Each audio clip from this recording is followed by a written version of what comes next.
Dicen que el cuerpo no miente, y el de Marco Licinio Craso contaba la historia más cruel que el oro puede escribir sobre la carne. En aquel día de mayo del 50, bajo el sol despiadado de la llanura mesopotámica, el hombre más rico de Roma yacía sobre la arena ensangrentada, con la boca forzada a abrirse.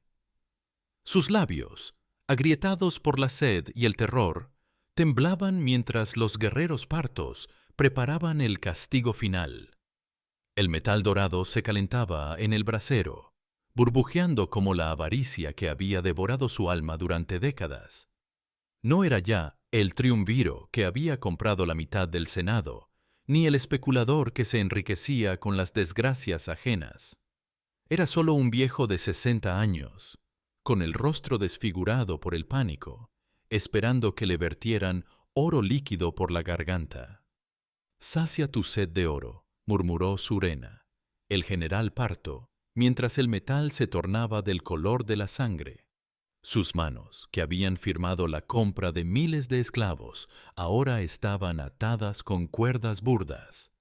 Su cuerpo, acostumbrado a la seda y los banquetes, se retorcía sobre el polvo. Ya no era el senador romano. Ya no era el socio de Pompeyo y César. Solo era carne que iba a conocer el sabor literal de su obsesión más profunda. Los gritos que brotaban de su garganta no eran palabras. Eran el lamento de una vida entera dedicada a acumular lo que ahora lo mataría. El aire del desierto llevaba el olor de la muerte, mezclado con el aroma metálico del oro fundido, creando una sinfonía olfativa que resumía toda su existencia. Para entender cómo el hombre más poderoso de su tiempo llegó a morir de la manera más simbólica posible, hay que volver a los días en que Roma aún creía que el dinero podía comprarlo todo, incluso la gloria y la inmortalidad. Nació hacia el 115 en una Roma que ya había probado el sabor de las conquistas orientales. Hijo de una familia patricia venida a menos, Craso creció viendo cómo el dinero compraba poder y cómo el poder multiplicaba el dinero. Su padre, Publio Licinio Craso, había sido cónsul y censor, pero durante las guerras civiles de Mario y Sila, la familia perdió tierras, influencia y, lo que era peor para un joven patricio, respeto. Cuando Sila tomó Roma, los Crasos se aliaron con él, no por convicción política, sino porque entendieron que en las guerras civiles solo sobreviven quienes saben elegir el bando ganador. El joven Marco aprendió la lección fundamental de su época. La supervivencia no dependía de la virtud, sino del pragmatismo. Mientras otros jóvenes aristócratas se dedicaban a la oratoria o la filosofía, él estudió los precios del trigo, las rutas comerciales y los secretos de la especulación inmobiliaria. Descubrió que Roma ardía constantemente y que siempre había alguien dispuesto a comprar escombros baratos para reconstruir caro. Sus ojos, aún jóvenes pero ya calculadores, veían oportunidades donde otros solo percibían desgracias. La muerte, el fuego, la miseria ajena, todo se convertía en números en sus cuentas privadas. Su primer gran negocio fue macabro pero brillante: comprar esclavos especializados en demolición y construcción. Cuando una casa se incendiaba, Craso aparecía de inmediato con su brigada privada de bomberos. Pero no apagaba el fuego gratis. Primero el propietario debía venderle la propiedad a precio de ganga. Solo entonces sus hombres combatían las llamas. Si el dueño se negaba, Craso se marchaba y dejaba que el fuego se llevara todo. Era un método que olía a extorsión, pero técnicamente era legal, y funcionaba con la precisión de una máquina diseñada para triturar la desesperación humana. A los 30 años, Craso poseía más propiedades urbanas que cualquier otro hombre en Roma. Tenía 800 esclavos entrenados, una flota comercial privada y prestaba dinero a intereses que hacían temblar a los deudores. Sus contemporáneos lo odiaban y lo necesitaban a partes iguales. Porque en una república donde la corrupción era norma, Craso había entendido algo que otros no. No bastaba con ser corrupto, había que ser indispensable.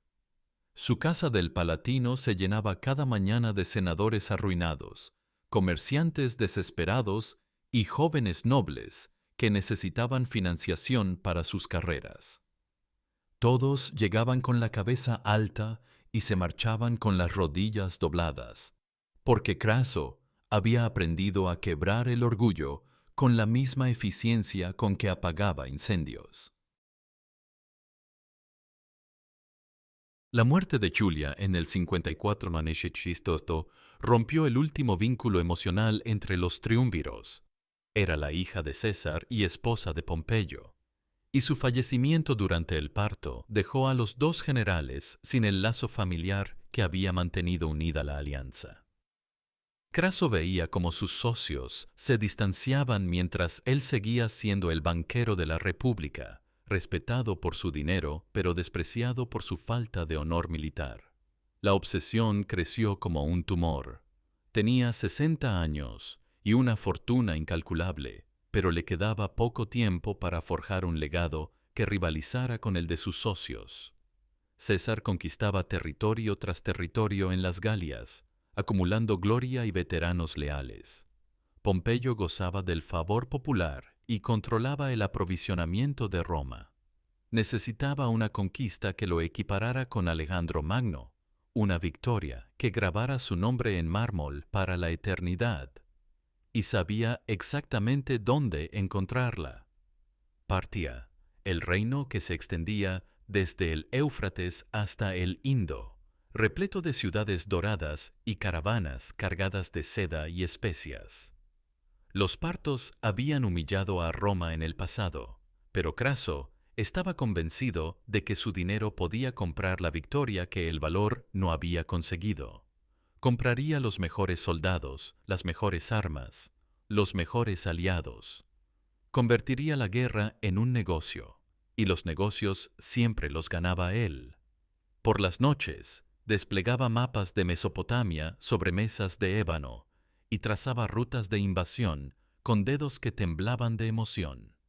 No era estrategia militar lo que planeaba, era el mayor negocio de su vida. El Senado intentó disuadirlo. Los auspicios fueron funestos. Los pollos sagrados se negaron a comer. Los arúspices encontraron señales terribles en las entrañas de los sacrificios y hasta el clima parecía conspirar contra la expedición. Su esposa Tertula suplicó que no partiera, aferrándose a sus manos con lágrimas que habían envejecido sus mejillas. Incluso el tribuno Ateio lo maldijo públicamente, invocando a los dioses infernales contra la expedición. Pero Craso no escuchaba a nadie. Su cuerpo, ya envejecido, ardía con una fiebre que no era médica sino espiritual, la fiebre del oro y la gloria mezclados en una poción letal que había envenenado su juicio. En el 55 a.C., partió hacia Siria con 7 legiones, más de 40.000 hombres que confiaban en él para llevarlos a la victoria y la riqueza. Al principio, todo salió según sus planes. Cruzó el Éufrates sin resistencia, tomó varias ciudades pequeñas y envió a Roma noticias optimistas sobre los progresos de la campaña. Las primeras cartas hablaban de botín abundante, enemigos en retirada y moral alta entre las tropas. Los senadores que habían dudado de la expedición comenzaron a cambiar de opinión. Quizás el viejo Craso había encontrado finalmente su momento de gloria, pero lo que no sabía era que los partos lo estaban dejando adentrarse en su territorio como una araña permite que la mosca se acerque al centro de la telaraña. Cada ciudad tomada, cada río cruzado, cada victoria fácil lo alejaba más de cualquier posibilidad de escape. Cuando aparecieron los partos, la primera impresión fue engañosa. Parecían pocos, unos 1000 jinetes en el horizonte, avanzando sin prisa. Craso sonrió por primera vez en días. Había esperado una gran batalla, y se encontraba con una escaramuza. Sus legiones podían aplastar a esos bárbaros en una hora y seguir su marcha hacia Ctesifonte. Pero entonces los jinetes se dividieron y empezaron a galopar en círculos alrededor de las legiones romanas. Sus arcos eran más grandes de lo normal, sus flechas más largas y pesadas, y tenían camellos cargados con aljabas adicionales, miles y miles de proyectiles para mantener el ataque durante horas. Los romanos formaron la testudo, la formación de tortuga que había demostrado su eficacia en Galia y Germania. Los escudos se unieron para crear un muro móvil que debería haber protegido a los legionarios mientras avanzaban hacia el enemigo. Pero las flechas partas eran diferentes. Estaban diseñadas para atravesar armaduras romanas a distancia, y había tantas que oscurecían el cielo como una nube de langostas metálicas. Los gritos comenzaron casi inmediatamente. Las flechas encontraban los espacios entre los escudos, se clavaban en los brazos que los sostenían, atravesaban las corazas en los puntos débiles. Los heridos caían y la formación se desorganizaba, creando más brechas para más flechas. Era una carnicería silenciosa, sin gloria, sin heroísmo. Solo hombres muriendo lentamente bajo un sol despiadado, mientras el enemigo permanecía siempre fuera de alcance. Craso intentó todo lo que sabía sobre táctica militar. Ordenó cargas de caballería que se estrellaron contra el vacío porque los partos se retiraban antes de entrar en contacto. Envió a su infantería ligera a perseguir a los arqueros, pero los legionarios con armadura completa no podían alcanzar a jinetes que conocían cada piedra del desierto. La desesperación se apoderó de las legiones. Soldados veteranos que habían luchado en Galia y Germania comenzaron a quebrarse bajo una presión que no entendían. No era una batalla, era una ejecución en cámara lenta. Los heridos se amontonaban en el centro de la formación, pero no había médicos suficientes, ni vendas suficientes, ni esperanza suficiente. Fue entonces cuando Craso tomó la decisión que determinaría el destino de toda la expedición. Su hijo Publio, un joven de 28 años que había servido brillantemente bajo César en las Galias, se ofreció para liderar una carga desesperada que rompiera el cerco parto.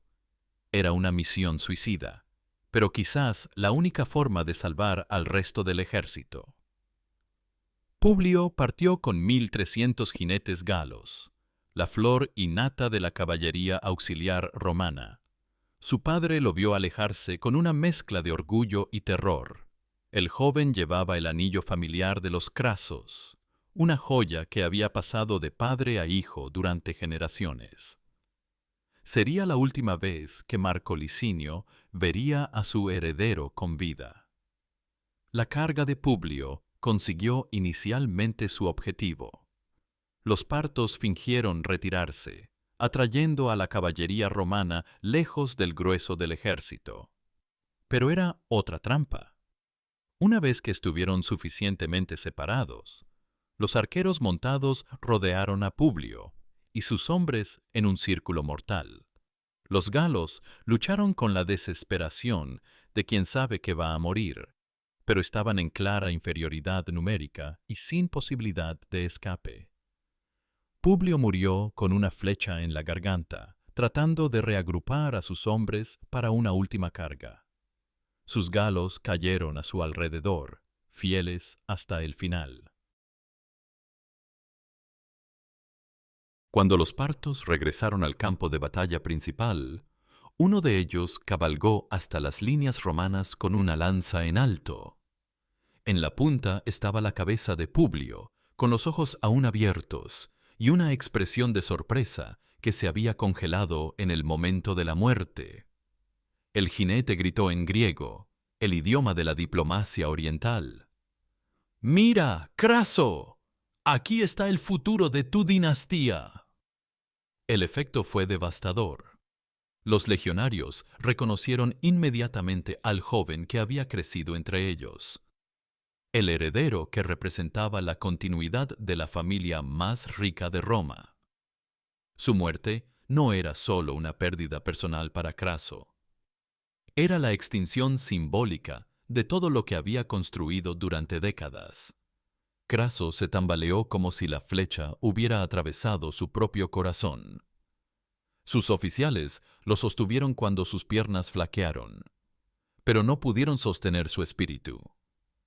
En ese momento, el hombre más rico de Roma se dio cuenta de que todo su oro no podía comprar ni un minuto más de vida para su hijo. La riqueza que había acumulado obsesivamente durante 60 años se reveló como lo que siempre había sido: metal inerte, incapaz de tocar lo único que realmente importaba. La noche trajo un respiro temporal, pero también la certeza de que la situación era insostenible. Los heridos gemían en la oscuridad, pidiendo agua que no existía y medicinas que no llegaban. Cuando Surena propuso negociar, Craso se aferró a esa última esperanza, como un náufrago se aferra a un madero. Al amanecer, se dirigió hacia las líneas partas, llevando sus mejores ropas, como si fuera a una reunión del Senado. Sus manos temblaban por la comprensión tardía de que había sacrificado a su hijo y a 40,000 hombres por una fantasía de gloria. Las negociaciones fueron breves y brutales. Surena no quería dinero, los partos tenían oro suficiente. No quería territorio. Ya controlaban las rutas comerciales más lucrativas del mundo conocido. Lo que quería era humillar a Roma de la forma más simbólica posible, ejecutando al hombre más rico de la República de una manera que toda Asia recordaría durante generaciones. Cuando Craso se dio cuenta de que había caído en una trampa, era demasiado tarde. Los guardias partos rodearon a la escolta romana, y las dagas aparecieron como destellos mortales bajo el sol matutino. Los gritos fueron breves, la eficiencia parta, absoluta. Craso murió con los ojos abiertos, viendo cómo se acercaba la copa de oro que contenía su destino.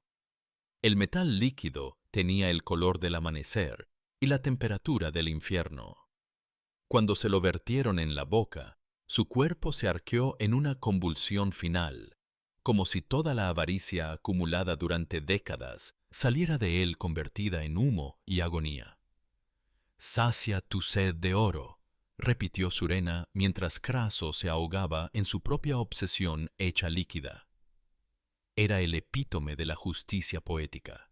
El hombre que había vivido para acumular riquezas moría ahogándose en ellas. Su lengua, que había pronunciado miles de contratos y negociaciones, se quemó con el metal fundido.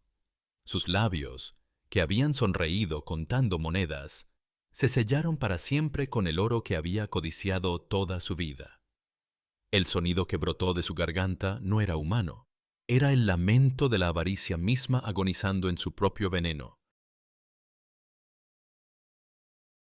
Siglos después, su historia seguía siendo contada en las escuelas de retórica como ejemplo perfecto de cómo la avaricia puede destruir incluso al hombre más poderoso. Su nombre se convirtió en sinónimo de riqueza mal empleada, de ambición que devora a quien la alimenta. Los moralistas cristianos lo usaron como advertencia sobre los peligros de la codicia, mientras que los filósofos estoicos encontraron en su destino la confirmación de que la verdadera riqueza reside en la virtud, no en el oro. Su muerte Inspiró obras de teatro, poemas épicos y tratados sobre la vanidad del poder terrenal. Y aún hoy, en una época donde los oligarcas modernos acumulan fortunas que harían palidecer a Craso, su muerte sigue siendo una advertencia vigente. Porque hay obsesiones que no se sacian con poseerlas, sino que exigen ser poseídas por ellas. Y cuando eso sucede, el oro deja de ser metal precioso para convertirse en veneno líquido que quema desde adentro. En los consejos de administración de las grandes corporaciones, en los despachos de los multimillonarios tecnológicos, en las torres de cristal donde se decide el destino de millones, el fantasma de Craso sigue susurrando su advertencia, que el dinero puede comprarlo casi todo, excepto la paz del alma y el amor verdadero, y que quien confunde los medios con los fines acabará ahogándose en aquello que creía que lo salvaría. Esta es la historia de Marco Licinio Craso. No fue el hombre más rico de Roma. Fue la primera víctima documentada de una enfermedad que aún no tiene cura. Creer que el dinero puede comprarlo todo, incluso aquello que no tiene precio. Su cuerpo no le pertenecía a una ambición que lo devoró vivo y lo mató con el único metal que verdaderamente amaba. Cuando una persona deja de ser humana para convertirse en una máquina de acumular riquezas, deja de ser. Así mueren los oligarcas. No con honor, sino con la boca llena del oro que los envenenó durante toda la vida. Sin hijos que los lloren, sin victorias que los recuerden, sin nada más que una cabeza cortada sirviendo de entretenimiento para enemigos que nunca los respetaron.